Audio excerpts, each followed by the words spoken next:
Le replay, ça s'est passé sur Witches Radio. Witches Radio.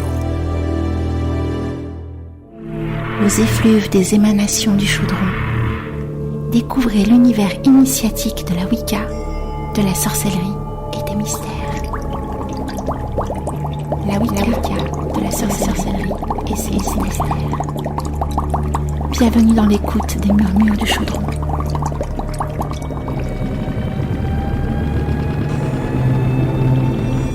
Comment trouver la radio qu'il me faut? Une radio sorcière, mais sérieuse comme il le faut. J'ai enfin trouvé la radio qu'il me faut. C'est Witches Radio. Oui, Witches Radio. Witches Radio, la radio qui va vous enchanter. Et oui, mes très chers Witches Radio, c'est la radio qui va vous enchanter le cœur, l'âme et l'esprit. Et ce soir, nous sommes dans les murmures du chaudron en direct sur witchesradio.fr et je ne suis pas toute seule pour cette émission spéciale autour de la paralysie du sommeil, une grande première pour Witches Radio. Autour de ce thème, je suis avec donc Ether. Coucou Ether, comment ça va ?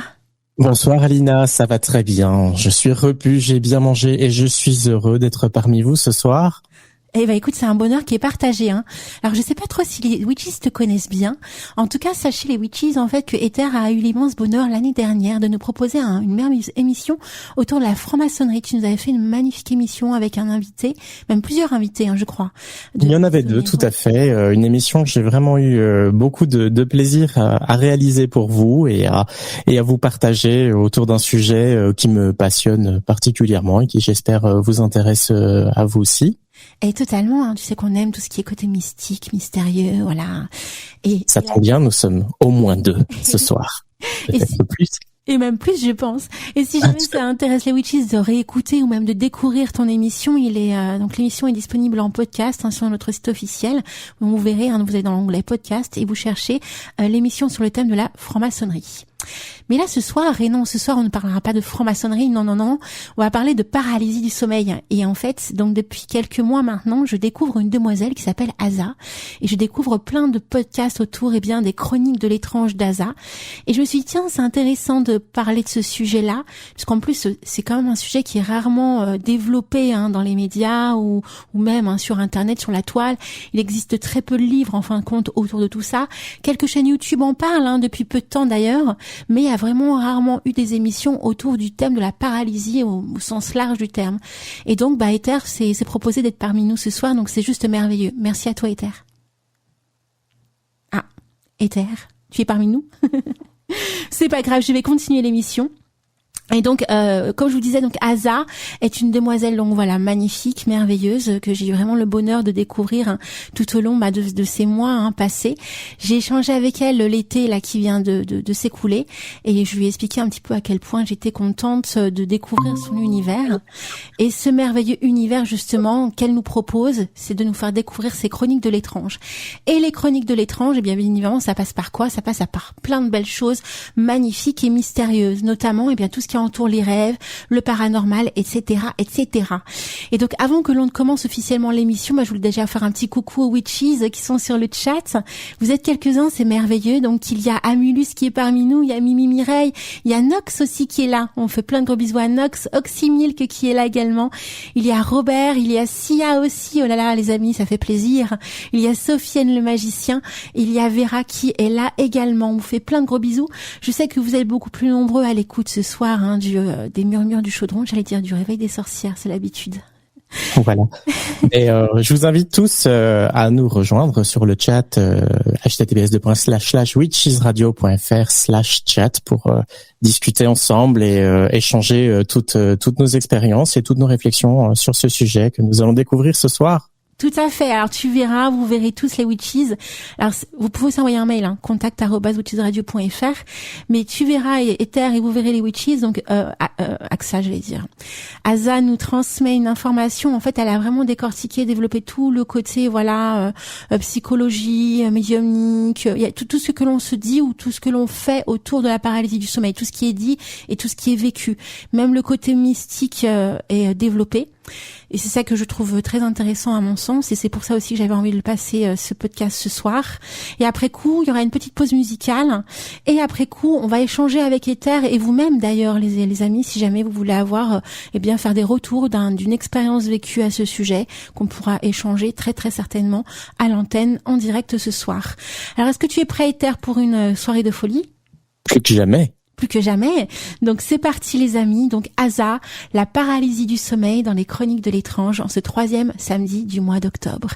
À tout à l'heure et bonne écoute à tous et à toutes. À tout de suite. Le replay, ça s'est passé sur Witches Radio. Witches Radio. Annonce Witches Radio. Chaque samedi soir sur Witches Radio, c'est la magie et l'enchantement avec les murmures du chaudron de 21h à 23h.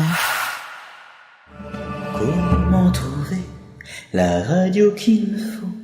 Une radio sorcière, mais sérieuse comme il le faut. J'ai enfin trouvé la radio qu'il me faut. C'est Witches Radio. Oui, oui. Witches Radio. Witches Radio, la radio qui va vous enchanter. Et oui, les Witches, on reprend le live et comme le dit très bien Mandra Lol, Witches Radio va vous enchanter le cœur, l'âme et l'esprit. On est toujours en direct et je suis avec Ether. Ça va bien, Ether? Mais très bien, vraiment fascinant, vraiment effrayant en même temps que cette explication et ces témoignages sur cette paralysie du sommeil. Ah, je trouve aussi, et c'est vrai que j'ai trouvé hyper pertinent de passer cet audio, parce qu'en fait, il peut y avoir plein de subtilités autour de ce phénomène, et justement, on va un petit peu décortiquer ce soir. Déjà, toi, est-ce que tu as vécu ce type de phénomène dans ta vie? Oui, tout à fait. En tout cas, la paralysie du sommeil en tant que telle, j'en ai pas vraiment vécu. On en parlera tout à l'heure, effectivement, des choses assez étranges, des rêves lucides, des perceptions un peu étranges au moment de l'endormissement ou du réveil. Ça, c'est quelque chose que vraiment j'ai vécu et j'ai déjà ressenti. Et on en parle aussi sur le chat de Witches Radio. Apparemment, énormément de Witches sont concernés aussi par ces expériences. Et ce que nous disait Asa, on le voyait effectivement tout à l'heure, c'est que énormément de gens sont concernés, entre 20 et 60%, si je me souviens bien, et toutes ethnies, toute culture confondue. C'est vraiment partout qu'on retrouve ça. C'est quelque chose de très très commun à travers les âges, à travers les cultures. Et c'est ça qui est dingue en fait quelque part, alors dingue dans le bon sens. Ça veut dire en fin de compte qu'on a tous un peu cette expérience qui peut apparaître dans notre vie. Alors pour certains ça arrive plusieurs fois dans leur vie, pour d'autres ça arrive une fois, 2 fois, ou même pour d'autres pas du tout, jamais. Et en fait ce phénomène, les scientifiques s'y sont collés pendant plusieurs années. Alors déjà il faut qu'on arrive à comprendre un petit peu ce qu'est le sommeil paradoxal, parce qu'on n'arrête pas de dire ça arrive pendant le sommeil paradoxal, ça arrive pendant le sommeil paradoxal. Mais c'est quoi le sommeil paradoxal? Est-ce que tu sais, mon très cher Ether?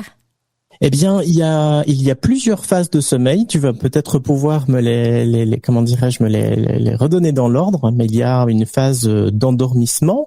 Il y a une phase de sommeil léger. Ensuite, il y a une phase de sommeil. Alors, je sais plus si c'est à ce moment-là, si c'est paradoxal ou profond qui vient avant. Peux-tu nous rappeler ça? Alors, en fait, le léger arrive à la fin. Et le profond, il est entre le début et la fin, le profond. Et en fait, le sommeil paradoxal arrive au moment du sommeil lent, en fait, où on n'est pas loin du réveil. D'accord. Tu vois, on est entre le rêve et l'éveil. Et très certainement, et c'est très certainement dû aussi à ça, qui fait que quand on se réveille, donc dans cette phase paradoxale, eh bien, il nous arrive pour certains, souvent ou moins souvent, ce genre de phénomène qui peut aussi nous perturber, parce qu'on est encore plus ou moins dans le rêve en ayant la conscience que l'on commence à se réveiller. Voilà, il semblerait qu'il y ait un glissement, en effet, entre la phase de sommeil réel, en tout cas de l'univers des rêves et ce genre de choses, qui induit naturellement une paralysie du corps, c'est-à-dire que voilà, notre corps, notre cerveau est ainsi fait que quand on dort, notre corps est paralysé, parce que sinon si on se met à rêver qu'on joue une partie de foot, de tennis, que sais-je, on bougerait dans tous les sens dans le lit, on pourrait se blesser. Donc cette paralysie a priori est naturelle et nécessaire, mais il semblerait y avoir parfois une sorte de glissement entre ce sommeil vraiment marqué et un état d'éveil qui nous pousserait à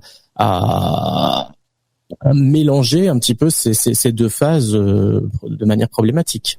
Et justement, c'est dans ce sommeil paradoxal, c'est à cette période-là, en fin de compte, que l'on rêve. Oui, tout à fait. Oui.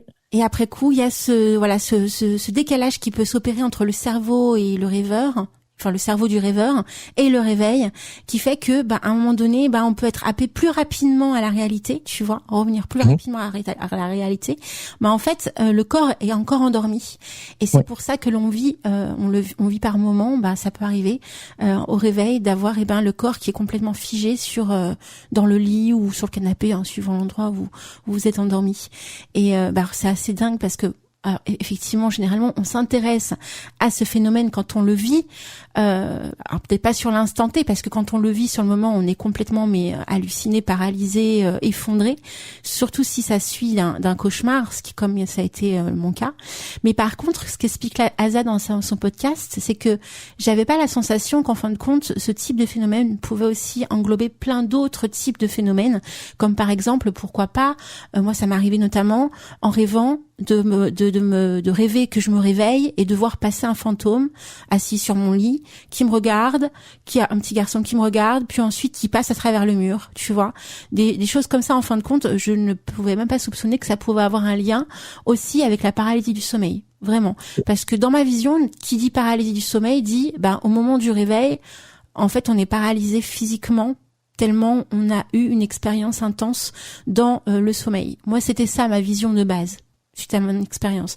Maintenant, en écoutant Asa, alors c'est vrai que même si elle a fait pas mal de recherches et qu'elle est hyper calée sur le sujet et qu'elle a aussi une vision assez pragmatique du phénomène, on peut aussi se poser des questions de savoir si effectivement il n'y a pas un lien aussi avec ce que l'on peut vivre intérieurement pendant tout au long de sa vie ou au moment instant T quand on vit ça, ou est-ce qu'on peut vraiment percevoir ça comme quelque chose d'assez extraordinaire que l'on fait vivre à notre âme, à notre inconscient, tu vois, en notre qualité de rêveur. Donc toutes ces questions, en fin de compte, n'auront peut-être pas toutes les réponses ce soir, mais en tout cas c'est toujours bon de les mettre en avant et de parler du phénomène, quoi. Savoir un petit peu comment chacun. Absolument, c'est tout à fait fascinant. Et puis Asa nous le rappelait tout à l'heure, ce sont des choses qui peuvent nous arriver a priori plus souvent que nous pouvons être dans un état de stress, dans un état d'anxiété, dans un état de manque de sommeil ou parce qu'on doit prendre certains médicaments. Et voilà, là c'est toujours bon de le rappeler, même si ce genre d'expérience peut être intéressante à vivre. Voilà, à partir du moment où, en général, c'est quelque chose de très traumatisant, quelque chose de très difficile sur le moment à vivre, à éprouver, à ressentir. Mais à partir du moment où ça devient un problème, il faut vraiment veiller à notre qualité de vie, notre hygiène de vie et notre qualité de sommeil. Ce qui me rappelle une expérience que j'ai faite dernièrement. J'ai suivi une polysomnographie. Parce que, comme Asa nous le disait tout à l'heure, par exemple, tout ce qui est apnée du sommeil, tout ce qui est ronflement, quelque chose qui me concerne, c'est pas très glamour, mais c'est comme ça, ça perturbe énormément notre qualité de sommeil. On se réveille fatigué, on fait beaucoup de rêves, ce qui m'arrive énormément. Je rêve toutes les nuits, beaucoup, très intensément. Et j'ai suivi cette polysomnographie et c'est vraiment très intéressant parce que dans mon cas, ça peut se passer de manière différente, mais voilà, quelqu'un est venu chez moi me poser des capteurs, des électrodes sur la tête, au niveau des yeux, pour voir les mouvements rapides des yeux pendant certaines phases de sommeil, au niveau des mâchoires, pour voir si on serre pas les mâchoires, et bien sûr tout ce qui est respiratoire, tout ce qui est mouvement des jambes, tout ce qui est rythme cardiaque, tout ce qui est oxygénation du sang, et bien sûr l'activité du cerveau, etc. Et il y a des choses qui sont vraiment, qui peuvent être vraiment très intéressantes à l'issue de l'analyse de cet examen.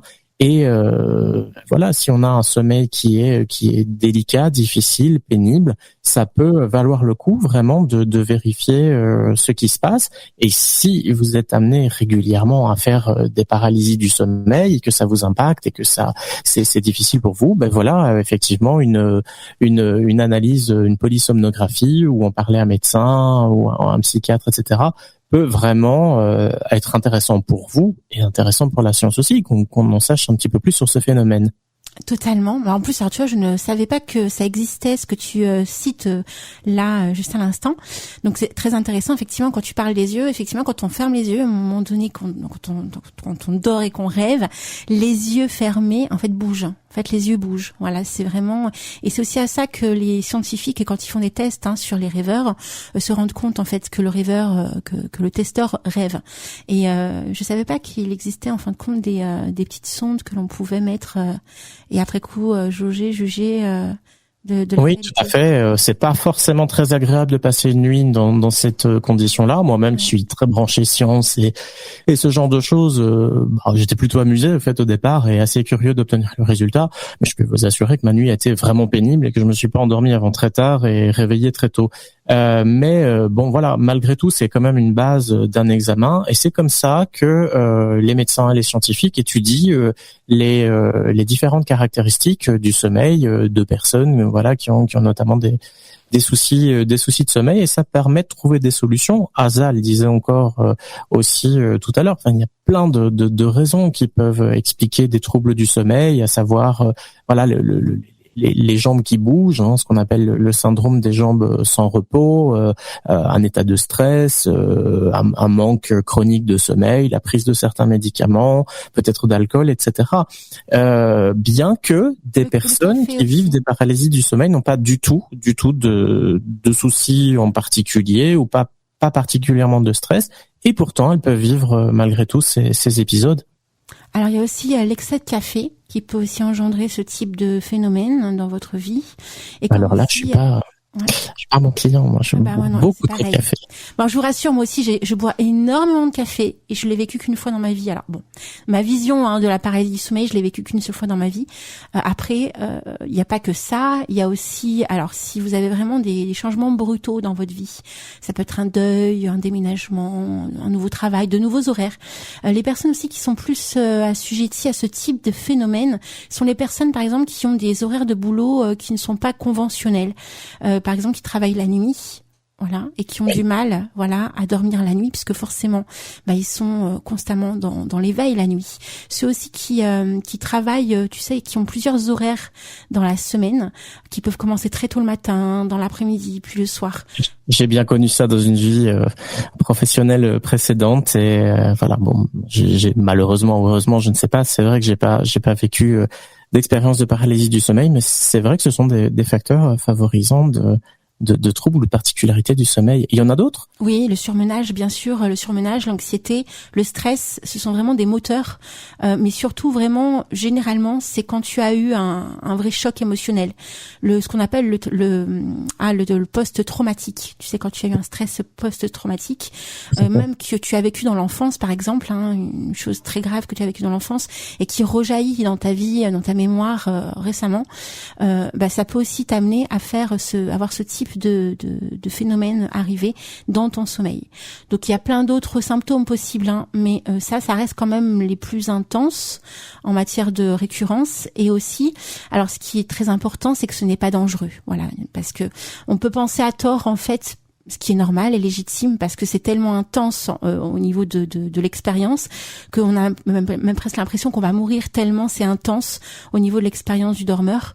Mais en fait non, c'est pas dangereux physiquement. Vous ne risquerez pas votre vie en faisant la paralysie du sommeil. En tout cas, tout ce qu'il y a eu en conséquence au niveau des tests scientifiques qui ont bien prouvé que les gens ne mourraient pas en ayant fait la paralysie du sommeil. Voilà. Absolument, bien que effectivement c'est une expérience qui puisse être franchement traumatisante parce que au moment où on la vit, on n'arrive pas forcément à conscientiser que ce qu'on vit n'est pas réel, puisque ce sont toutes nos sensations au niveau du cerveau. Alors elles ne viennent pas nécessairement du monde extérieur, elles viennent d'un monde a priori très intérieur, en tout cas scientifiquement c'est comme ça qu'on l'explique, mais elles sont ressenties réellement. C'est comme le cas de bien d'autres choses qui n'ont rien à voir, mais par exemple une paranoïa, un paranoïaque croit réellement en soit une persécution ou ceci ou cela. Pareil, quand on est dans une paralysie du sommeil, ce ne sont a priori pas des éléments extérieurs, mais ce sont des éléments qu'on ressent réellement. On a vraiment cette impression de voir, de sentir quelque chose, en plus de cette immobilité du corps, et on n'arrive pas à en sortir, bien qu'il y ait peut-être quelques astuces, je pense. Alors, j'ai trouvé ça aussi assez percutant, justement, dans ce que Asa explique et dans ce que tu expliques, c'est qu'il y a beaucoup de témoignages, mais dans tous les siècles, hein, et comme tu disais, dans tous les pays du monde, où justement ce phénomène de paralysie du sommeil, on retrouvait toujours souvent la même chose, c'est-à-dire un personnage sombre, noir, qui nous veut du mal. Alors, avec un chapeau, j'ai cru entendre ça revenir très souvent, avec une sorte de haute forme comme ça, le black hat. Ouais. Alors ça, par contre, moi, je l'ai jamais vécu, que ce soit un homme, une ombre noire. Moi, quand j'ai vécu l'expérience, c'était carrément, une petite fille qui s'est transformée en démon, qui a essayé de m'accrocher, de m'emporter en haut dans le plafond, et je suis restée bloquée moi sur mon fauteuil, dans mon canapé, dans mon rêve, hein, bien sûr. Et en fait, c'était tellement intense que quand je me suis réveillée, je suis restée bloquée au niveau de mes jambes, pensant encore que j'étais dans mon rêve, tu vois, alors que je savais que j'étais réveillée. Donc il y a ce blocage qui se fait au niveau du corps, mais c'est légitime parce qu'en fin de compte, on arrive à une période donnée de notre sommeil où le corps est encore endormi. Donc il est encore dans le rêve, mais nous on a la conscience qu'on est bien réveillé. Et c'est ça en fait qui fait aussi peur, et je pense à mon sens qui permet aussi d'avoir des hallucinations peut-être environnantes.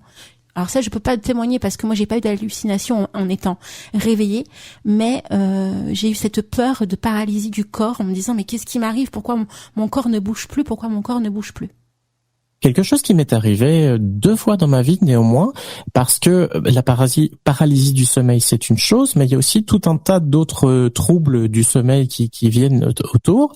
Et ce que j'ai vécu 2 fois, c'est un rêve conscient.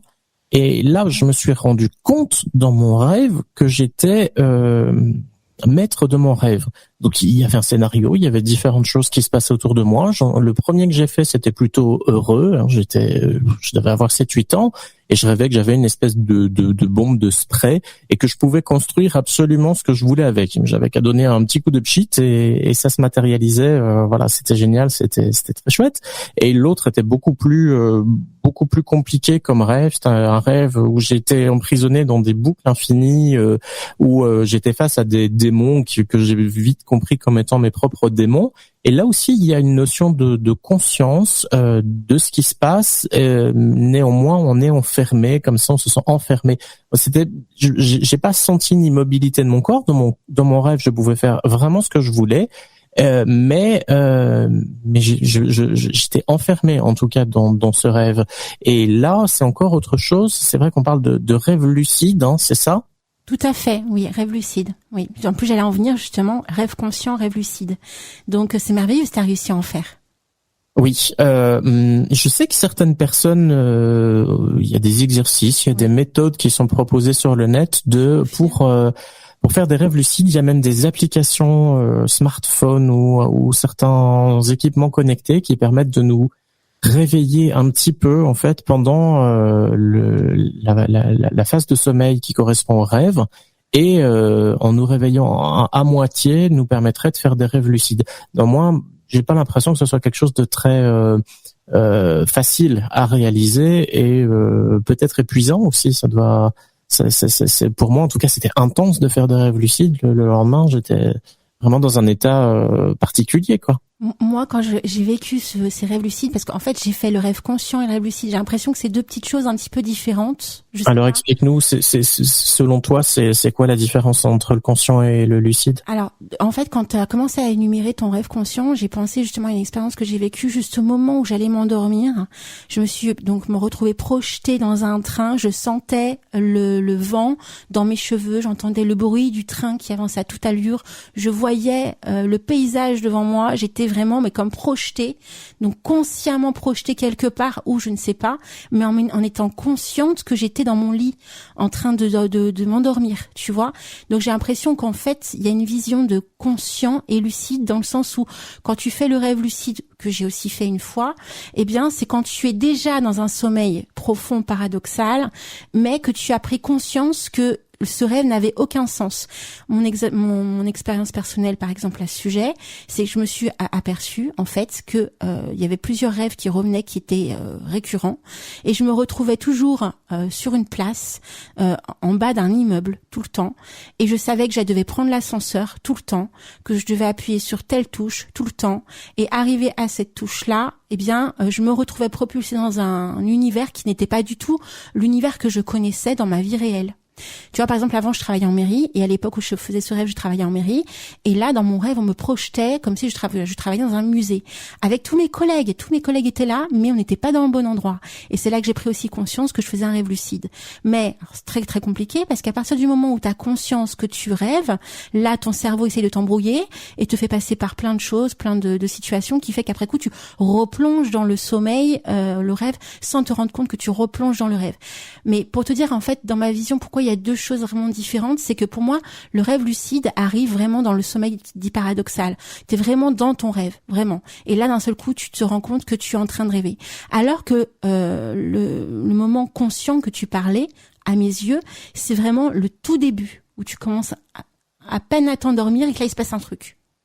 Oui, on parle aussi d'effets psychopompe, enfin la paralysie hypnagogique et la paralysie hypnopompique, en fait, qui serait, comme tu le dis, à deux moments différents du sommeil, ce qui peut être très courant aussi, et ça je le vis régulièrement, c'est vraiment au moment où on s'endort.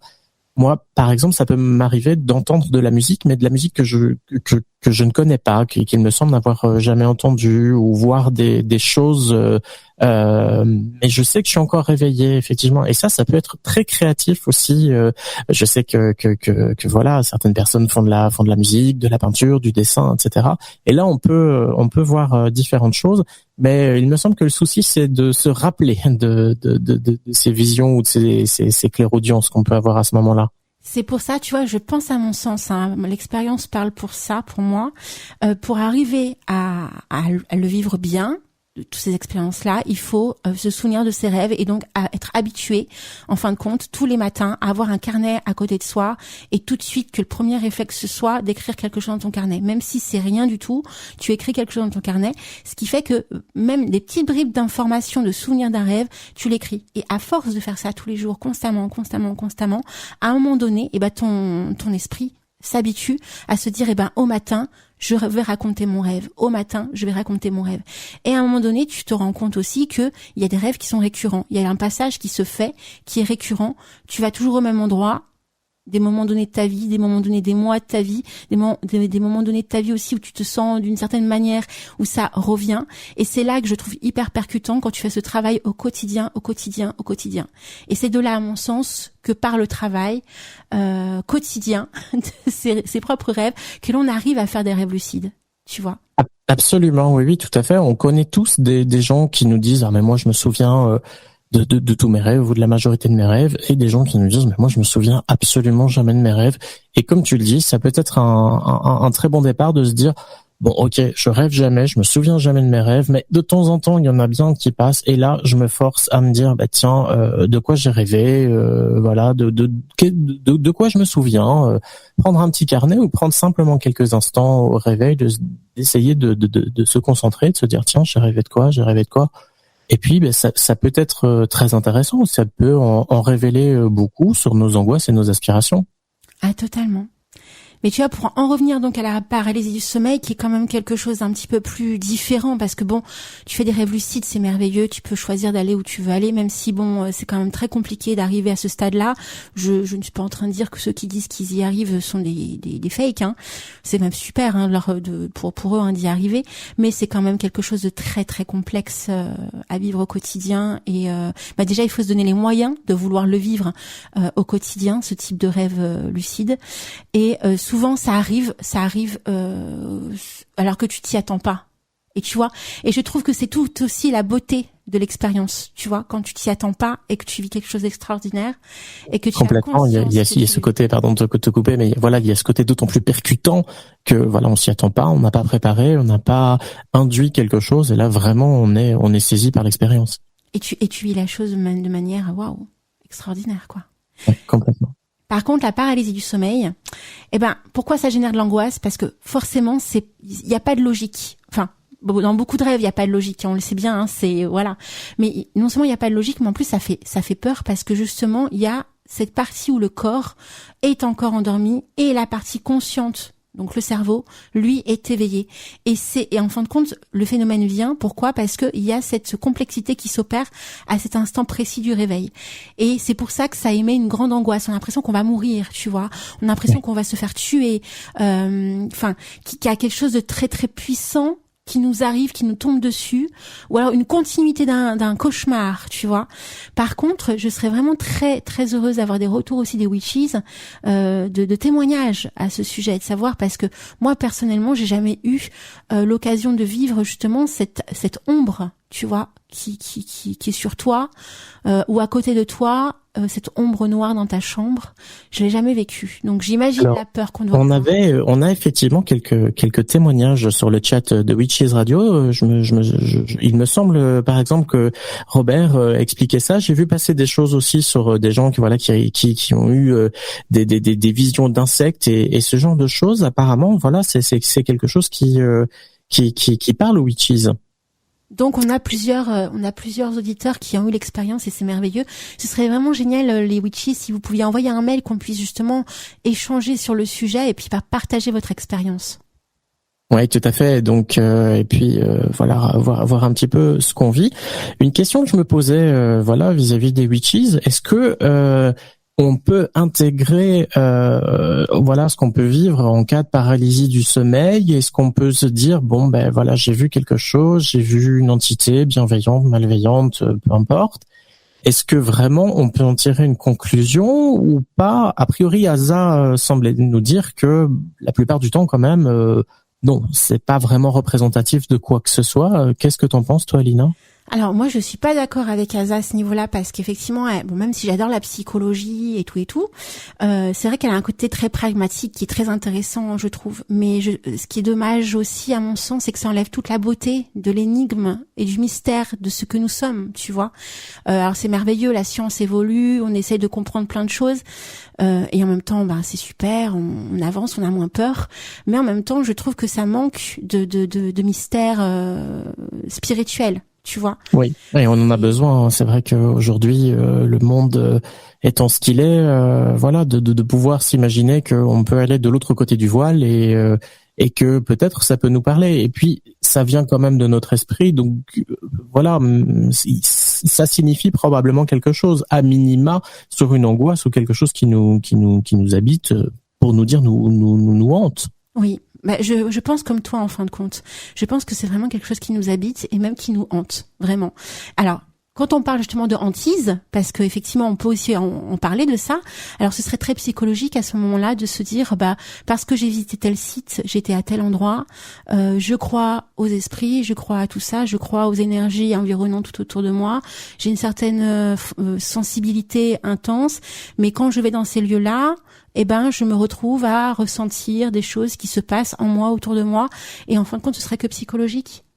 Tu vois, je trouve ça très dommageable quelque part de penser tout de suite à ça, psychologie. Alors, même si la psychologie fait beaucoup pour l'être humain, c'est clair, notamment les dogmes et tout ça qui sont trop ancrés, etc., superstitions et tout ça. Mais en même temps, je trouve qu'il faut aussi conserver ce côté, à mon sens, spirituel. Nous sommes des êtres spirituels, que l'on le veuille ou non. Et les gens trop terre à terre le sont aussi pour certains motifs qui sont tout à fait légitimes en leur sens. De protection ou de ne pas vouloir parfois... Parce que ça fait peur. Explorer les profondeurs, oui, il y a du tri à faire et c'est pas évident. Donc c'est vrai que ça peut être un outil d'éveil spirituel intéressant que de s'occuper de ce qui se passe un petit peu pendant notre état de sommeil, pendant lequel par définition on baisse la garde. Il y a des choses qui remontent, on peut s'y confronter. Après, oui, c'est vrai qu'il faut trier le bon grain de livret parce que dans nos rêves, parfois, bien heureux celui qui arrive à trouver le sens de nos rêves, qui sont parfois mais tout à fait foutraques. Ou voilà, on peut aussi vivre des choses, en tout cas, dont on ne comprend pas les tenants et les aboutissants. Et totalement. En fait, j'aime bien quand tu dis ça fait foutraque, hein. C'est clair, des fois, ça n'a ni queue ni tête, hein, vraiment. Alors, je suis spécialiste de ça. Ça me rappelle un sketch d'ailleurs d'une actrice dont je me souviens plus le nom qui faisait des sketchs sur ses rêves complètement incroyables, où il y a une image Facebook qui passe souvent de temps en temps aussi où on voit un chat chevaucher une baleine au milieu du ciel, etc. Oui, on peut tous avoir des choses comme ça. Néanmoins, voilà, c'est vrai que s'ils sont récurrents, si on revient toujours sur certaines choses, il y a peut-être des questions à se poser, il y a peut-être du tri à faire dans certains éléments de notre vie. C'est jamais à négliger, en tout cas. Et totalement. Et puis, voilà, il y a aussi ça, on croit ou pas à la réincarnation, on croit ou pas aux esprits, on croit ou pas aux ovnis également, ou aux extraterrestres, à l'ufologie. Oui, on parlait voilà, Asa nous expliquait tout à l'heure que voilà certains phénomènes d'abduction, je sais plus exactement comment on dit les choses, mais où on se sent où on vit un enlèvement par les extraterrestres pourrait être expliqué aussi peut-être par une certaine forme de paralysie du sommeil. Oui. A priori, ça pourrait aussi avoir un lien avec la paralysie du sommeil. En fait, j'ai l'impression, la sensation que j'ai en écoutant Asa, parce qu'après elle ne fait que retranscrire aussi ses recherches et ses ressentis, hein. Mais par rapport à ses recherches au niveau scientifique, j'ai l'impression en fait que les scientifiques essayent, de mettre tout ce qui est inexplicable dans la paralysie du sommeil. Alors comme c'est quelque chose quand même qui est récent dans l'expérimentation. On est d'accord, alors que c'est quelque chose qui est vécu par l'homme et l'humanité depuis que l'homme est homme, hein, voilà. Absolument, oui, on retrouve déjà des œuvres d'art, des histoires et des récits qui parlent de ça, mais depuis l'Antiquité et même avant. Et totalement. Et il y a même aussi des témoignages au niveau du Moyen-Âge, tout ça. Enfin, tu te rends compte, tu te dis mais waouh. En fait, ça date d'il y a très très longtemps. C'est pas récent, c'est pas quelque chose qui vient de notre siècle ou du siècle dernier. Ça traverse les âges et les cultures, tout à fait. On en retrouve au Japon, en Écosse, partout. Et justement, grâce au podcast de Asa, je découvre aussi qu'on met ça aussi quand on fait des rêves sur les yokai, chose que je ne connaissais pas du tout. Tu vois, moi j'ai fait un rêve très mystique au début de mon cheminement en 2013, de la sorcière chewing-gum avec son cou qui s'allonge et qui me parle dans une langue dont je suis la seule à comprendre. J'ai compris après coup aussi en faisant des recherches que c'était a priori un esprit yokai qui était arrivé dans mon rêve alors que je n'ai aucun lien avec tout ce qui est en lien avec le Japon. Tu vois, donc ça aussi, tu vois, je trouve ça assez dingue en fait de se dire qu'on peut vivre des choses personnelles, intenses, émotionnelles, que ce soit dans nos rêves ou dans nos vies, sans connaître le sens, parce qu'on n'est pas forcément happé par telle ou telle légende issue de tel ou tel pays, tu vois. Et par exemple, cette expérience de ce yokai que j'ai eue, moi, si tu m'aurais pas dit que c'était un yokai, j'aurais même pas imaginé une seule seconde que c'était un yokai. Oui, c'est difficile de connaître toutes les cultures et toutes les légendes. Surtout arrivant en fin de compte à percevoir que ça peut être ça, alors que tu ne sais pas d'où ça sort en fait. Pourquoi tu fais ce rêve aussi dingue? Ça laisse imaginer aussi que l'état de sommeil puisse nous plonger dans une sorte dans l'inconscient collectif, dans ce qui erre, dans ce qui plane autour de nous, et on arriverait à puiser là-dedans pour en tirer des informations qu'on n'aurait pas en état d'éveil. Oui. Et tu vois, en même temps que je t'écoute, et en même temps je suis en train de lire sur le chat et je trouve que Lancelot là donne aussi une vision très très intéressante. Le problème des scientifiques, et je l'entends bien, c'est normal, c'est humain. Il faut comprendre ce qui nous dépasse, tu vois. Donc, comme il faut le comprendre, il faut l'analyser dans tout son processus. Et là, Lancelot nous dit, c'est un peu comme les expériences de mort imminente. Les scientifiques parlent de processus chimiques dans le cerveau, mais cela n'explique pas pourquoi certains se retrouvent en sortie astrale et sont capables de décrire ce que font les chirurgiens et ce qu'ils disent. Et c'est vrai. Et ça a été prouvé effectivement, notamment il me semble que à l'ULB, l'université libre de Bruxelles, ou peut-être celle de Liège, je ne sais plus, mais il y a des expériences qui ont été faites effectivement sur des patients atteints en chirurgie grave. et ils avaient laissé notamment, j'avais vu un reportage là-dessus, une enveloppe dans laquelle il y a un message, mais ailleurs, pas dans la salle de réa, dans une autre salle, et certains patients avaient pu témoigner de ce qu'il y avait, du message qu'il y avait dans l'enveloppe. Et bien que ça puisse paraître extraordinaire aux yeux de certains, ce sont des phénomènes qui sont réellement étudiés par des équipes de médecins, de chercheurs en Belgique et partout ailleurs à ces niveaux-là. Donc effectivement, comme tu le dis, on ne peut pas tout minimiser, tout dire voilà, c'est un élément chimique, c'est un élément psychologique, etc. Tout s'explique, il y a rien de magique, mais il y a quand même des choses qui sont encore inexplicables. Et là où on fait la science de manière intelligente, c'est de dire on admet qu'on ne comprend pas, mais on va continuer à chercher et on découvrira peut-être d'autres choses. Là, effectivement, c'est beaucoup plus intéressant. Et totalement. Et puis bon, aussi ça peut aussi remettre en cause pas l'intégralité même du cheminement et de l'évolution de l'être humain et de son âme, mais en même temps, trop avoir un côté trop pragmatique, ça tue, je trouve, le rêve. Ça ferme des portes, en tout cas, ouais. C'est sûr, et ça rend les choses plus tristes et plus fermées et plus limitées aussi. Voilà, faut garder l'esprit ouvert et se dire je ne sais pas, voilà. Je ne sais pas, et en tirer aussi le bénéfice pour soi-même. L'important, c'est d'évoluer, c'est d'être heureux, de se sentir le mieux. Et totalement. Alors si on continue un petit peu à parler de la paralysie du sommeil, donc Asa nous parlait aussi, qu'a priori, donc il y a aussi des expériences de certaines personnes qui ont l'impression qu'on les touche, tu vois, à ce stade-là, et font aussi, comme tu disais tout à l'heure, des rêves lucides, aussi éveillés.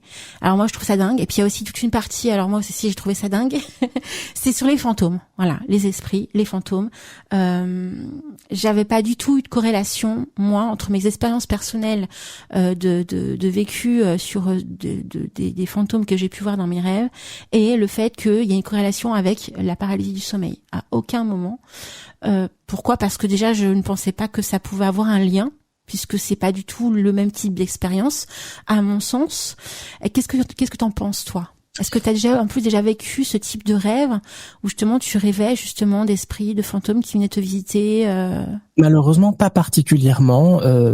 J'aurais bien aimé rêver de certains de mes défunts ou autre chose, mais ça ne m'est jamais arrivé.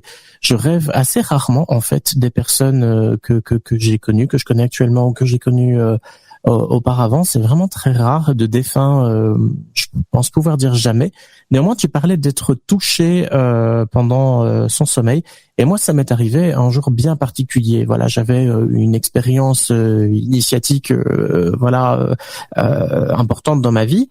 Et avant cette expérience, je m'étais reposé un petit peu chez moi et j'ai été réveillé par quelque chose qui me touchait dans le dos. Alors j'ai un chat. Au début j'ai pensé, le chat est sauté dans le canapé là.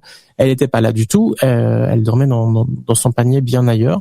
Ça c'est quelque chose de différent. Mais bon, malheureusement tout ce qui est entité et ce genre de choses dans mon sommeil, jamais. C'est quelque chose par contre qui est arrivé assez régulièrement à ma maman, qui a notamment une fois rêvé ou peut-être mon papa aussi, qui je sais plus lequel des deux avait rêvé de mon grand-père qui leur expliquait que suite à son décès, il était dans une espèce de zone entre deux, qu'il travaillait beaucoup et que c'était épuisant, mais qu'il aimait beaucoup ça. Voilà, mais moi malheureusement ça m'est pas arrivé. D'accord, t'as pas eu cette expérience-là vécue à ce niveau-là. Pas encore en tout cas. D'accord. Alors moi, ce que j'ai constaté par rapport à mon expérience, c'est que ces expériences-là se sont développées lors de 3 choses très intenses qui me sont arrivées, même 4 choses. Déjà, la petite enfance, quand j'ai vécu une chose très traumatisante. Il y a, je pense, à mon sens, une partie du côté très sensible qui s'est répercutée. Ensuite, quand tu vis aussi des choses troublantes dans ta vie, tu vois, intensément, par exemple une perte, un deuil, ça peut aussi se développer. Quand tu travailles aussi, quand tu fais beaucoup de méditation, beaucoup de lecture ASMR, des choses comme ça peut aussi se développer. Et aussi quand tu visites des lieux avec des énergies qui sont habitées. Voilà. Alors toutes ces phases-là, je les ai vécues tout au long de ma vie.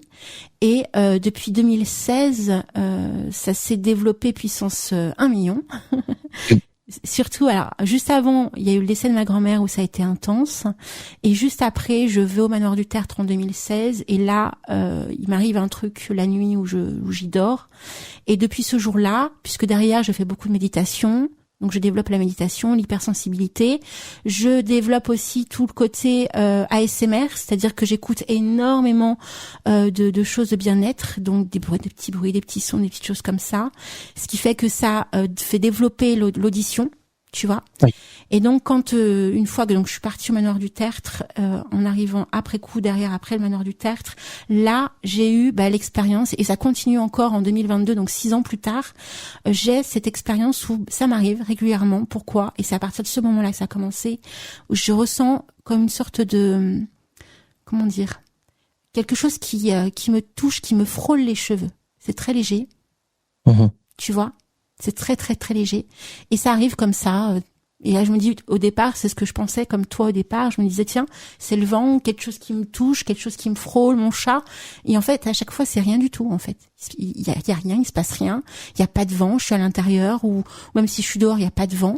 Et voilà, il se passe un truc. Et à force que ça se fasse, je constate également que ça arrive quand je pense à ma grand-mère.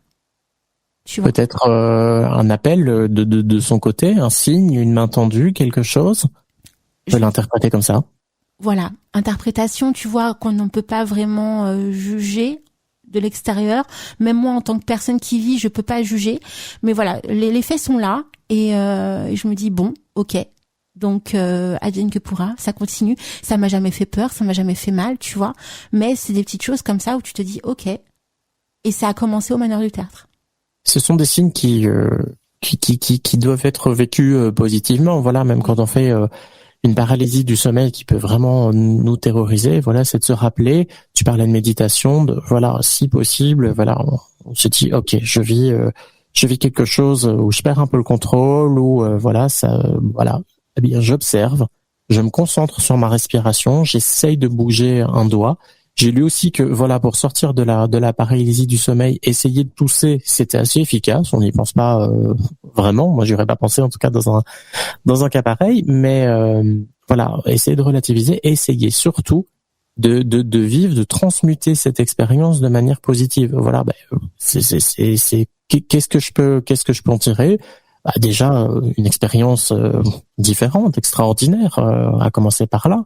Et puis, voilà, si on est ouvert à toutes les autres choses, c'est de se dire, comment je peux intégrer ça dans mon système spirituel. Oui, alors la paralysie du sommeil, je peux te dire que c'est une expérience qui est épouvantable. Moi, je peux te dire, l'ayant vécu une fois, ça m'a bien suffi. Mais tu l'as vécu. Moi, je l'ai pas vécu. Alors, j'ai pas envie d'être terrorisé pendant mon sommeil, mais je serais curieux de vivre ça quand même, j'avoue. Alors émotionnellement, surtout si t'es sensible, en tout cas c'est mon expérience qui parle, tu es en transe, quoi. Ça peut être un vrai choc, ouais. C'est un choc émotionnel, tu pleures, en tout cas. Pour ma part, c'est comme ça. Et je crois que c'est même encore plus terrorisant quand tu te réveilles et te dire que ton corps ne réagit plus. Parce que tu te poses des questions, en fait, tu te dis, mais qu'est-ce qui m'arrive, quoi? Est-ce que je suis vraiment paralysé? Est-ce que je suis voilà. mort? Qu'est-ce qui m'arrive? Est-ce que je suis malade? Ouais. Quand tu vis ça juste derrière un cauchemar, tu te demandes, en fait, si t'es encore en train de cauchemarder, ou est-ce que ton cauchemar est arrivé jusque dans la réalité, tu vois, dans lequel tu te trouves, et là, t'as encore plus flippé, et tu vois, et c'est pour ça que je me dis aussi, alors heureusement, moi, j'ai pas vu d'ombre et tout, autour de moi, au moment où j'étais réveillée, parce que je me dis, ceux qui vivent ça, c'est oh mon Dieu, quoi. Déjà, moi, j'ai trouvé ça dingue, ce que j'ai vécu, mais je me dis, ceux qui ont vécu ça, avec cet homme noir en noir, cette ombre noire, même des gens qui disent avoir vécu, c'était carrément allongé, parce que moi j'étais assise. J'ai réussi à m'asseoir, tu vois, mais mes jambes ne pouvaient plus bouger du tout. Mais j'étais quand même assise. J'ai lu des témoignages où les gens carrément, ils restaient allongés, mais figés à leur matelas, en voyant cette ombre sur leur visage, quoi, enfin sur leur corps. Enfin, je trouve ça, c'est vraiment violent, quoi. C'est très violent. Moi, des choses un peu étonnantes, j'ai pu en percevoir mais hors sommeil, de manière éveillée. Néanmoins, j'avais pas vraiment conscience qu'il se passait quelque chose de particulier au moment où je l'ai vécu. J'ai vu, j'ai entendu des trucs qui me semblaient être du quotidien, et puis je me suis rendu compte après en me disant mais en fait non, il y avait personne. En fait non. rien n'aurait pu créer ce bruit. Et c'est par la suite, néanmoins, que je réfléchissais et que je me suis dit, mais qu'est-ce que c'était? Oui. Et là, bim. Et là, on se pose 1000 questions, on échafaude 1000 théories. Après, je me suis toujours efforcé de rester ouvert à tout et puis d'éliminer les causes les plus probables. Et puis après, dans certains cas, me dire, je sais pas ce que c'était. C'était peut-être une entité, quelque chose ou voilà. Donc, parfois, on n'a pas les réponses. Oui. Et puis par contre, par moment, et même plusieurs années plus tard, tu vois, moi presque 10 ans après, je découvre que dans mon rêve, c'était un yokai, tu vois. Ouais. Et toujours pareil, la découverte, elle est toujours dingue, parce que tu t'y attends pas. Oui. Et là, tu trouves, c'est beau. C'est comme énormément d'éléments. Enfin, moi, je me rends compte que, je vis des choses plus ou moins heureuses. Et puis, quand je reviens en arrière, je me suis dit, tiens, à chaque fois, en ce qui me concerne, c'était très souvent nouvelle lune, parfois pleine lune. Et je l'ai pas prévu parce que je regarde pas le calendrier lunaire aussi souvent que ça. J'ai une spiritualité qui est pas forcément toujours liée au reste de la lune, mais je le vois après. Je me dis tiens, il y a eu ça et c'est très récurrent. Et parfois effectivement on le voit après, ce qui pourrait, en tout cas on a envie de légitimer ce qu'on a vécu en se disant ouais, ça correspond à quelque chose de tangible, d'explicable. En tout cas, ça, il y a un lien de cause à effet. Ça a un sens pour toi. En fait, à partir du moment, où ça a un sens pour la personne concernée, c'est ce qui importe, en fait. Que ce soit réel, pas réel, que ce soit scientifique ou pas. Je pense, à mon sens, que la plus belle façon de vivre la chose et de la ressentir et de la comprendre et de l'accepter, c'est de se dire, c'est ma propre histoire. Tu vois? Absolument. Nous sommes, mon papa me disait ça souvent, mais on est le personnage principal de notre propre vie. Effectivement, les autres, notre entourage, les personnes qui nous sont bénéfiques autour de nous sont très importantes, bien sûr, mais c'est nous. Avant, c'est pas de l'égoïsme, mais voilà, c'est qu'à un moment on ne peut contrôler, on ne peut évoluer que par nous-mêmes. On a besoin des autres, on a besoin énormément de choses pour le faire, mais c'est d'abord nous. Oui. Et alors c'est très bien, très très beau ce que tu dis aussi en même temps, parce que effectivement nous sommes les héros de notre propre vie. Pourquoi? Parce qu'on a aussi notre propre vision de ce que l'autre pense de nous. Tu vois, on a aussi notre propre vision du bien, du mal. Il y en a certains pour qui certaines choses se font, c'est bien, alors que pour d'autres c'est mal, tu vois. Donc c'est pour ça que je trouve que c'est hyper pertinent ta vision là, puisqu'on être le héros de notre propre vie, je trouve ça logique en fin de compte. C'est pas être dans le côté je pense qu'à moi, au contraire. Oui, parce que on vit quand même dans un réseau de choses. On n'est jamais vraiment tout seul. Il y a toujours un moment où on aura affaire à quelqu'un, et tant qu'à faire, autant être le plus agréable possible aux personnes qui nous entourent. Sait-on jamais, un jour on peut en avoir besoin. Répandre le bien autour de soi autant que possible, c'est quand même une chose à privilégier et qui devient de plus en plus rare dans notre monde. Et voilà, néanmoins, bien se centrer, être bien ancré, viser à notre propre bonheur. On ne peut pas sauver quelqu'un si soi-même on est très instable ou ce genre de choses. Être bien ancré, viser à notre propre bonheur. Et puis, on revient toujours aussi un petit peu à l'adage Wiccan. C'est aussi à partir du moment où tu ne fais de mal à personne, incluant toi-même et surtout toi-même, alors fais ce que tu veux. Oui. Mais l'important est de progresser et de trouver son bonheur et son équilibre, bien sûr. C'est très bien dit, mon petit éther. Est-ce que ça te tente une petite pause musicale? Très volontiers. Oui. Qu'est-ce que tu nous proposes? Une jolie musique, tu vas voir, dans quelques secondes, je vais t'en parler. Par contre, alors juste après cette petite pause musicale, est-ce que ça t'intéresse qu'on parle un petit peu, justement, qu'on développe pourquoi on voit des visages ou des ombres avant de s'endormir? Absolument, oui. Ça t'intéresse? Évidemment. Eh bien, écoute, on va se laisser avec une petite chanson que j'aime beaucoup, surtout en cette période, et je la mets à chaque fois. Est-ce que tu vas deviner?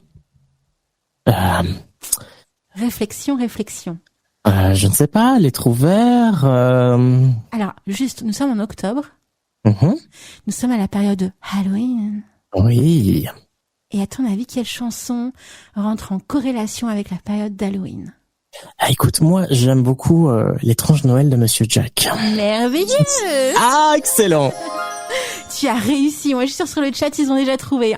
Oui, effectivement, je vois ça. J'adore. Alors, on se laisse avec, l'étrange Noël de Monsieur Jack, This is Halloween en version français, et une autre petite musique sympathique aussi d'Omnia. Et on se retrouve juste après. Ça te va? À tout de suite. À tout de suite. Le replay, ça s'est passé sur Witches Radio. Witches Radio.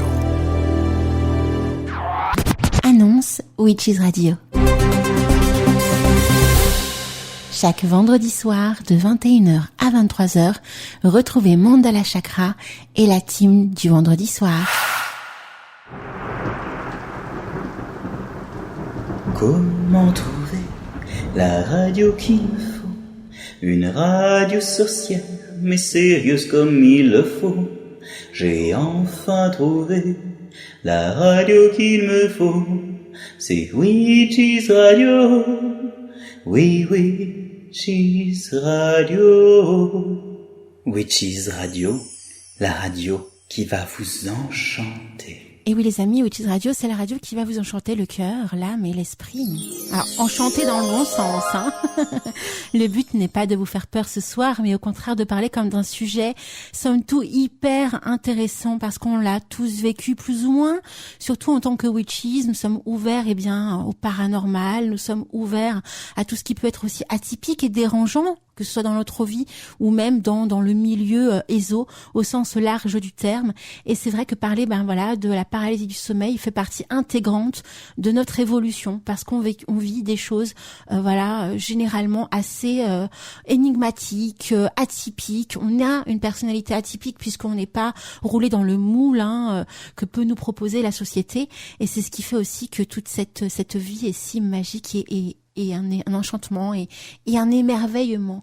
Et je suis toujours avec notre très cher Éther. Éther, tu es Et je suis toujours ici, je suis toujours là, et je suis ravi de cette programmation musicale, de cette émission, d'être parmi vous. Voilà, c'est aussi un petit peu de l'enchantement, un peu beaucoup même de l'enchantement, de pouvoir échanger et participer avec vous, et voilà, je vois qu'il y a énormément de monde sur le chat aussi. Et pour revenir à notre sujet, pendant la pause musicale, j'ai reçu une question de quelqu'un qui me demandait, une auditrice de Witches Radio, qui me demandait, mais est-ce que dans ce qu'on voit, les entités que l'on voit, on parlait tout à l'heure de peut-être voir nos défunts, est-ce que ce sont toujours des défunts que l'on voit, ou est-ce que ça peut être des personnes de ce monde encore? Ça arrive, ça? Alors oui, moi j'ai fait des recherches justement sur tout ce que l'on peut vivre quand on rêve, et notamment quand on fait des voyages astro, des choses comme ça. Il est dit, il y a eu des retours scientifiques qui expliquaient effectivement que l'on pouvait voir des gens réels, en fait, faire les mêmes expériences que nous, et que c'était pas forcément des fantômes que l'on voyait dans nos rêves, en fait. Ça peut être aussi des gens comme vous et moi, en fin de compte, qui rêvent et qui viennent vous voir, ou que vous allez voir pour divers motifs qui vous sont propres à l'un comme à vous, à eux comme à vous, et vous échangez des choses, en fait, dont vous vous souvenez ou pas, mais effectivement, ça arrive, et très souvent. Et d'ailleurs, en parlant justement de phénomènes comme ça, c'est qu'il existe un phénomène à ce niveau-là, un homme qui vient souvent dans les rêves. Alors, c'est toujours le même type d'homme. Voilà. Alors, c'est pas forcément l'homme au chapeau qu'on parlait tout à l'heure. C'est un autre type d'homme, le même visage. Tous les rêveurs qui ont vu cet homme dans leurs rêves réitèrent exactement le même visage et le même type d'homme qu'il est. Et il donne toujours, en fin de compte, une réponse à une question qui vous chamboule l'esprit ou la vie au moment où vous le vivez. Et j'ai trouvé ça dingue parce que, pareil, dans les pays du monde entier, on vit ce phénomène alors que les gens ne se connaissent pas. Et pourtant, cet homme-là existe. Alors, il n'existe pas dans la vraie vie, mais il existe dans la vie des rêveurs. On a une idée d'à quoi il ressemble, de ce qui nous inspire, qui ça peut être? Alors, ils essayent de comprendre qui ça peut être. Est-ce que c'est en fin de compte une vision qui peut être, je sais pas, unique pour l'ensemble des gens, parce que physiquement, ils ressemblent à la même personne, à chaque rêveur qui le voit. Donc ça, je trouve ça dingue. Le nom, je crois que c'est le Dream Man ou Man Dream. Vous verrez si vous rêves, oui. Voilà, l'homme des rêves. Et en fait, cet homme-là, il vient dans votre rêve quand il a quelque chose à vous dire qui est important à vous dire, parce que vous vous posez un questionnement qui est important pour votre vie qui arrive. Et j'ai trouvé ça dingue. Donc ça peut aussi rentrer peut-être en réponse, en corrélation avec la question de l'auditrice, mais pas que. Moi, je pense effectivement qu'il y a tellement de choses possibles en fait dans nos rêves, et que c'est le reflet aussi de ce que nous sommes, les rêves. Et en même temps, on peut aussi faire des voyages astro. Oui, ça c'est fascinant. Les témoignages de voyage astral que les gens peuvent faire, qui voient des environnements connus ou inconnus, parfois très loin, parfois vraiment très différents de ce que leur conscience pourrait leur proposer, leur suggérer. On est vraiment dans un voyage. Des gens qui, pendant le rêve ou pendant une méditation, quittent leur corps et voient justement des vivants ou d'autres choses.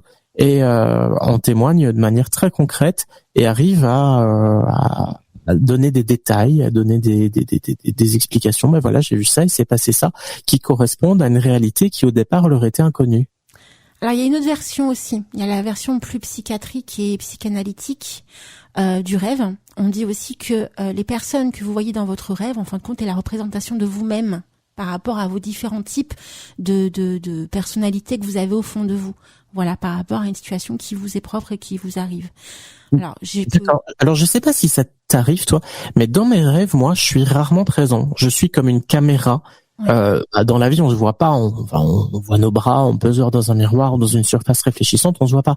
Mais dans mes rêves, de plus en plus, je suis que spectateur. C'est comme si j'étais une caméra qui se balade et qui voit différentes choses. Et tu parles de ce qui pourrait nous représenter dans les rêves. On pourrait imaginer que ce qui se passe autour de nous représenterait plus que nous, acteurs dans le rêve. Eh ben, a priori, si on en croit la version plus scientifique et psychanalytique, oui. Ce serait en fin de compte une projection de ce que nous sommes à l'intérieur de nous, en fait. Et que nous amène à être très attentifs et d'autant plus attentifs, en fait, à nos rêves et à ce qu'on peut observer, en fait, à pas être endormi. Voilà. Parce que dans la réalité, en fin de compte, on ne montre pas réellement qui on est dans la réalité. Parce qu'on a besoin aussi, de contact, on a besoin d'amour, on a besoin d'être apprécié, on a besoin de tout ça dans notre vie, dans le réel. Et en fin de compte, on serait réellement nous-mêmes en rêvant. Et cette projection que l'on fait dans nos rêves serait en fin de compte une projection de ce que l'on peut être au fond de soi et que l'on n'ose pas admettre non plus à la face du monde. Alors ça, c'est une vision beaucoup plus psychologique du phénomène du rêve, mais en soi, alors je trouve que ce serait un bon sens bien évidemment de penser comme ça, mais en même temps, comme je disais tout à l'heure, je trouve que ça enlève tellement aussi de mystère. Quelque part, si à chaque fois qu'on rêve, en fin de compte, on verrait des personnages qui ne sont que la projection de ce que nous sommes, ou de ce que l'on aimerait être, ou de ce que l'on vit, par exemple, on voit quelqu'un d'affreux en face de nous, en fin de compte, actuellement, on est affreux avec quelqu'un ou avec quelque chose. Enfin, je trouverais ça tellement, en fin de compte, basique, quelque part, même si on a beaucoup évolué au niveau de la psychologie en tant qu'être humain, mais je trouverais ça petit, en fait, petit. Je trouverais ça... assez dommage, en effet, assez réducteur. Et voilà, conserver cette part de mystère et de magie est important aussi et nous invite à grandir, à nous ouvrir à d'autres horizons. Ça reste important. Totalement. Donc pour en revenir à la question de l'auditrice, alors dans ma vision, en fait, je pense effectivement que les personnes que l'on peut voir dans nos rêves sont des personnes, déjà par rapport à mes recherches et mes ressentis à mon vécu, ça peut être des personnes que l'on a vues dans nos vies antérieures, voilà, parce que je crois en la réincarnation, voilà. Ça peut être aussi, donc, si on a un côté plus psychologique, plus terre à terre, ça peut être effectivement une perception de notre propre être. Voilà, que l'on voit de l'autre côté. Moi, j'ai vu ma grand-mère dans mes rêves. Donc, je peux pas inventer un personnage. C'était ma grand-mère. Donc, peut-être aussi une projection parce que, effectivement, quand on rêve des défunts, généralement, c'est au moment où ils partent. Et ça m'est arrivé au moment où elle est partie. Après coup, je n'ai plus jamais rêvé d'elle, concrètement. J'ai eu une autre expérience avec elle, mais sans penser à elle, qui elle est d'expérience dite odorante. C'est-à-dire j'ai senti son odeur arriver. Oui. Alors que je ne pensais pas du tout à elle. Et cette odeur est arrivée comme elle a disparu d'un seul coup.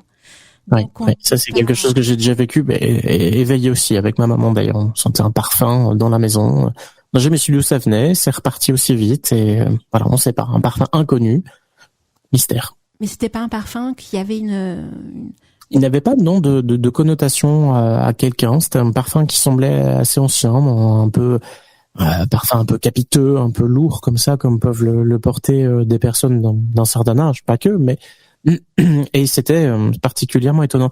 Et ce qui est aussi particulier au parfum, c'est que la mémoire olfactive est très très puissante. Voilà, la Madeleine de Proust. Voilà, quand on sent quelque chose, ça nous ramène très très fort à un souvenir très précis et très profond. Totalement. Et il n'y a pas que le parfum qui te ramène à un souvenir enfoui. Il y a aussi une façon de te positionner quelque part, par exemple. Tu vas vivre une expérience traumatisante, par exemple, dans l'enfance, que tu vas complètement occulter, puisque traumatisante et bouleversante. Le stress post-traumatique dont on parlait tout à l'heure, oui. Tout à fait. Et quelques années plus tard, tu vas vivre dans ta vie, voilà, de jeune femme ou de jeune garçon, une situation plus ou moins similaire. Et tout ce que t'as vécu à cette époque-là se ressurgit d'un seul coup.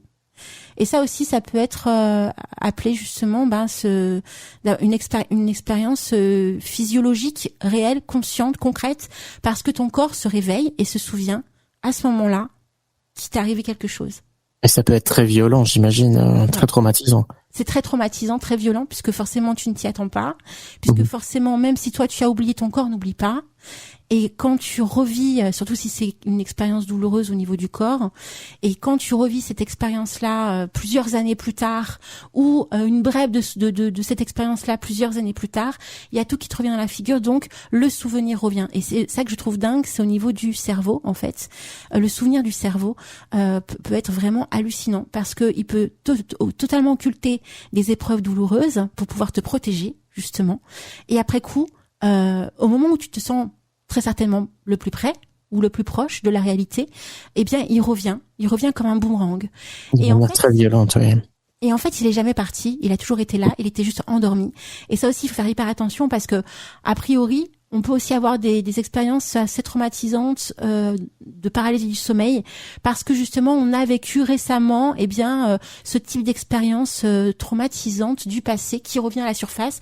Et ça peut aussi, l'une des choses qui peuvent aussi permettre de vivre la paralysie du sommeil, c'est cette expérience-là, le stress post-traumatique.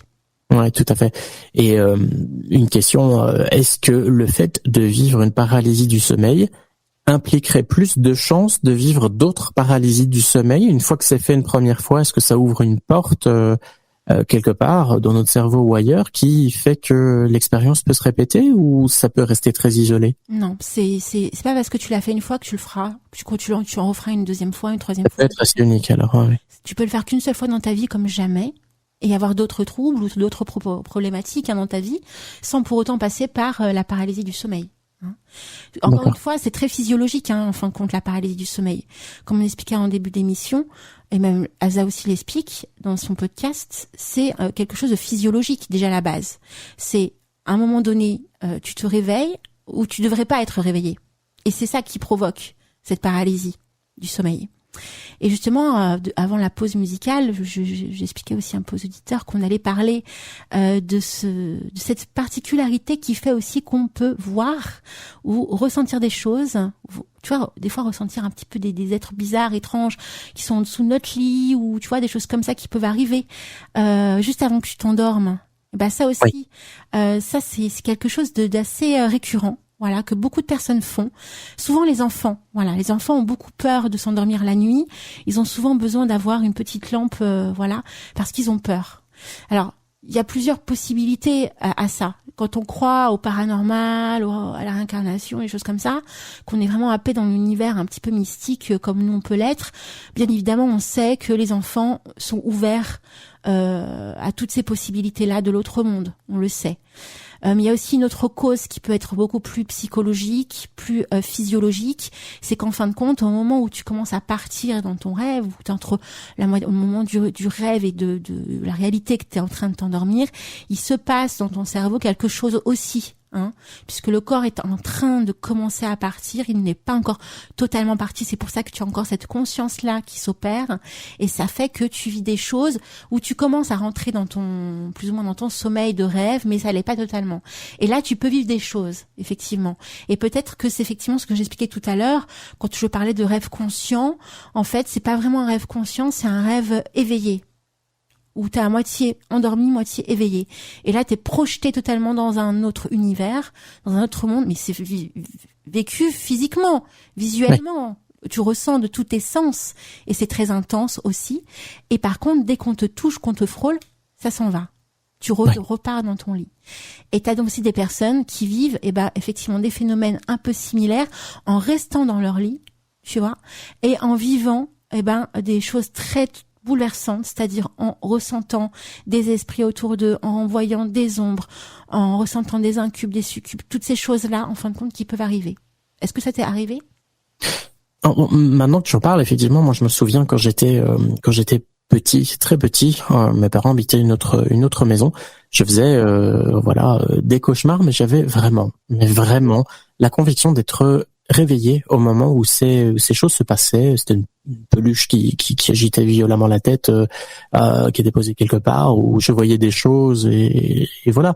Et ça, c'est encore un souvenir qui est assez net et précis dans mon esprit. Et aujourd'hui encore, j'arrive pas à dire, mais est-ce que j'étais réveillé ou est-ce que je rêvais? Une conscience d'adulte dit, oui, ce sont des terreurs nocturnes d'enfants, voilà, ça arrive à tout le monde, etc.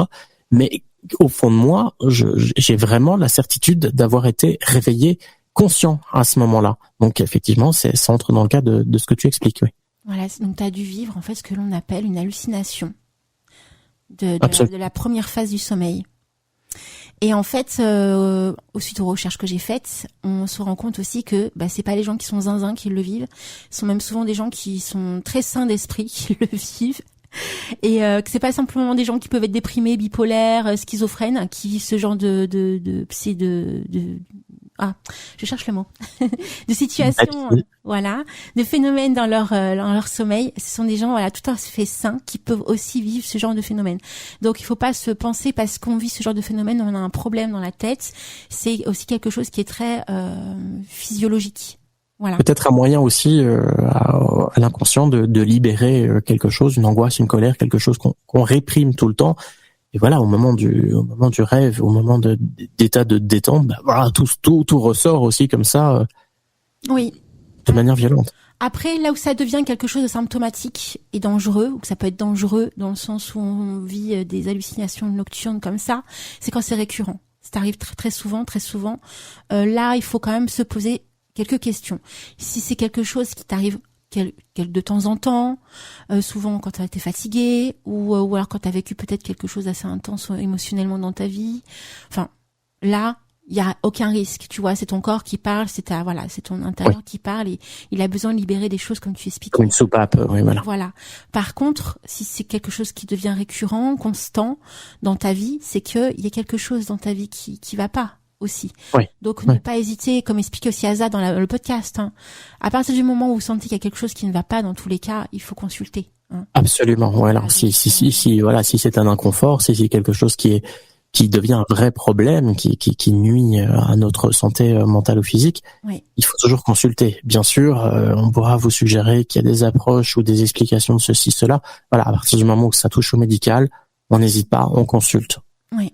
Et aussi, c'est très dit aussi, c'est qu'il faut dormir. Voilà, il faut dormir, c'est important de dormir. Le corps a besoin de dormir pour se reposer. Et donc, ceux qui dorment peu peuvent aussi être assujettis à des troubles du sommeil. Donc, dormez. Voilà.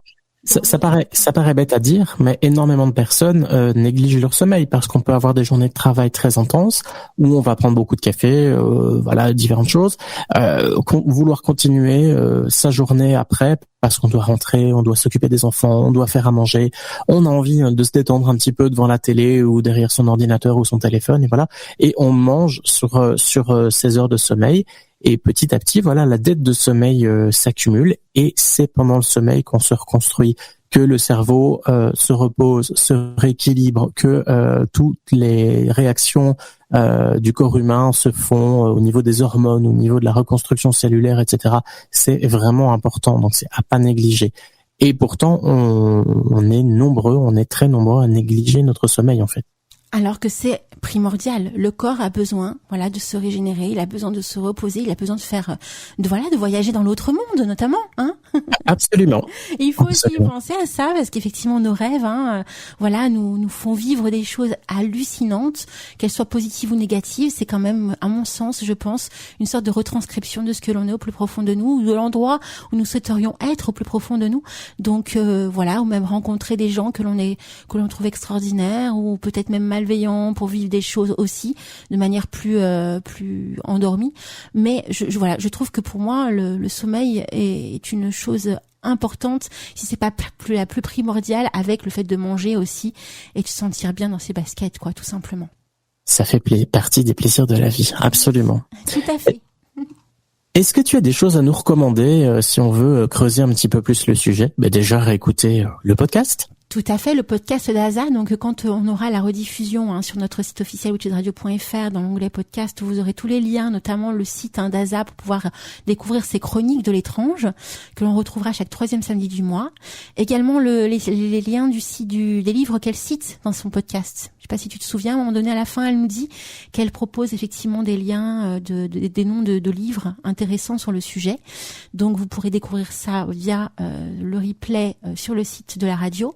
Sachant également que maintenant, chaque jeudi après-midi de 16h à 18h, il y a la rediffusion dans son intégralité de l'émission que l'on voit, que l'on entend en live le samedi soir. Donc, si vous avez raté le début de cette émission ce soir, eh bien, la rediffusion a lieu jeudi prochain de 16h à 18h. Et enfin, eh bien, le podcast de cette émission sera disponible dimanche prochain sur notre site officiel. Voilà. witchesradio.fr ainsi que l'application dédiée disponible sur le Play Store et l'App Store, ainsi que sur vos enceintes connectées. Tout à fait. Et juste pour conclure et finir, tu me demandais si j'avais quelque chose à proposer. Eh bien oui, en fait, j'ai découvert un PDF très intéressant. C'est un mémoire, en fait par le docteur Florence Berger sur la paralysie du sommeil. Donc, vous tapez Florence Berger, mémoire, paralysie du sommeil. Vous allez tomber sur le PDF. Il est gratuit, il est disponible sur Internet. Et en fait, voilà. Donc, elle a fait toute une étude autour de la paralysie du sommeil, côté plus scientifique, bien évidemment, du phénomène. Mais on a aussi pas mal de témoignages dans ce PDF. C'est un PDF qui a plus d'une 50aine de pages. Vous verrez, il y a même 2 PDF. Il y en a un qui retranscrit un petit peu tous les témoignages, et de l'autre, toutes ces recherches autour de ce phénomène. Donc, ça peut être intéressant à lire en complément si vous avez un côté beaucoup plus pragmatique de cette vision-là, de cette expérience-là. Voilà. Et toi ? Parfait. Écoute, voilà. Je propose effectivement, comme on le disait, de réécouter le podcast. Il y a aussi plusieurs articles Wikipédia, quelques recherches Google avec pas mal de témoignages. On en a eu pas mal aussi sur des petites discussions sur le chat de Witches Radio. Et je vous remercie d'ailleurs tous d'y avoir participé amplement. Et puis vraiment très intéressant et très très troublant, très troublant. Écoute, il y a tellement de situations et de mystères qui entourent les rêves que je peux te dire, on en ferait des millions d'émissions autour de ça. D'ailleurs, si t'es intéressé, on t'invitera très prochainement, très certainement en janvier, pour en parler. C'est très volontiers. Rendez-vous pris. Alors, est-ce que tu serais intéressé pour qu'on parle, par exemple, je sais pas, des rêves lucides ? Volontiers, puisque j'en ai fait 2, effectivement, et c'était pour moi très très marquant. Je serais ravi de participer à ça et de faire quelques petites recherches et les partager avec vous. Eh bien, écoutez, Rêve lucide au mois de janvier, 3e samedi du mois. On se donne rendez-vous avec Éther. Je te fais plein de gros bisous, Éther. Très bonne. Je t'embrasse très fort. Je vous embrasse tous les witches de tous nos auditeurs ce soir et en replay. Et oui, on vous fait plein de gros bisous. Alors pour ma part, on me retrouve donc samedi prochain dans les Murmures du Chaudron pour parler de la mandragore avec Yves Coconnier. Et oui, ça y est, eh bien nous sommes presque fin décembre, non, fin octobre. Tu nous avances un petit peu. Je suis pressée d'avoir You là, écoute. Moi, j'aime beaucoup Samhain, donc période d'Halloween et tout ça. J'adore. Je te comprends, mais je suis déjà en plein dedans, donc pour moi c'est déjà presque pas passé, mais pas loin. au niveau des. Et le moment présent, Alina, pensez. C'est vrai, le moment présent. Donc le samedi prochain avec Yves Coconnier pour parler de la mandragore.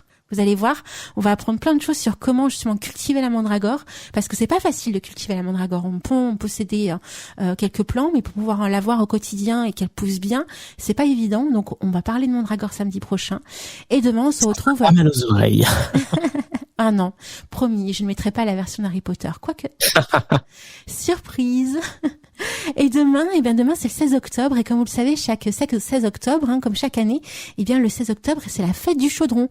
Donc demain, c'est le grand jour de la fête du chaudron. Donc si vous possédez un chaudron, c'est le moment de vous en occuper, voilà, de le coucouner, d'en prendre soin, de le nettoyer, de faire plein de choses autour du chaudron. Mais c'est aussi demain le jour, comme chaque dimanche matin, du réveil des sorcières. Donc on se retrouve demain matin entre 10h et midi pour le réveil des sorcières et parler notamment du chaudron magique. Excellent. Quel programme. Je te fais plein de gros bisous, mon très cher Éther, et je te dis à très très bientôt. Bisous à toi. À bientôt tout le monde. Witches Radio réveillera la sorcière qui est en toi. Witches Radio.